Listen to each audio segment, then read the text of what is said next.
আল্লাহর হাবিব সাল্লাল্লাহু আলাইহি ওয়াসাল্লামের দুইখানা হাদিস বলবো। এই দুইখানা হাদিসের মধ্যে 5টা কথা উল্লেখ আছে। প্রথম হাদিসে 5টা, দ্বিতীয় হাদিসে 5টা।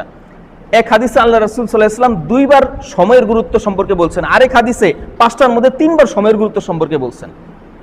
আল্লাহর হাবিব সাল্লাল্লাহু আলাইহি ওয়াসাল্লাম বলছেন, লা তাজুলা কদামা ইবনে আদম ইয়াউমাল কিয়ামাতি মিন ইনদি রাব্বিহি হাত্তা ইউসআলা আন খামসিন। কিয়ামতের দিন মহান রবের সামনে থেকে বনি আদম সন্তানের পাগুলা 1 ইঞ্চিও নড়তে পারবে না 5টা প্রশ্নের উত্তর দেওয়ার আগ পর্যন্ত। 1 নম্বরে আন উমরিহি ফিমা আফনাহু, তার জীবন সম্পর্কে সে কোথায়টা ব্যয় করছে। আন শাবাবিহি ফিমা আবলাহু, তার যৌবন সম্পর্কে সে যৌবনটাকে কি কাজে নষ্ট করেছে। ওয়া আন মালিহি মিন আইনা ইকতাসাবাহু, তার সম্পদ সম্পর্কে সে কোথা থেকে এটাকে অর্জন করছে। অফিমা আনফাকাহু, আর এই সম্পদটাকে কোথায় ব্যয় করছে। এই গেল 4টা।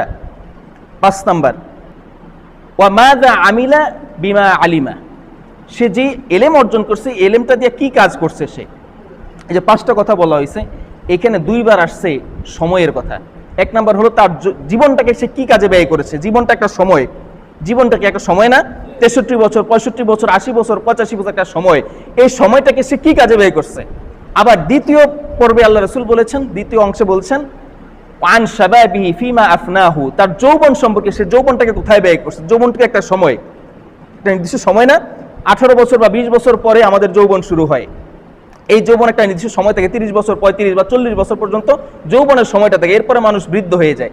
এই যে যৌবনের গুরুত্বপূর্ণ সময়, এই সময়টাকে সে কি কাজে লাগিয়েছে। এই 5টা কথার মধ্যে যে কিয়ামতের দিন আল্লাহ 5টা কথা বান্দাকে জিজ্ঞেস করবেন, এর মধ্যে 2টাই হলো তার সময় সম্পর্কে, তার জীবন সম্পর্কে, তার যৌবন সম্পর্কে।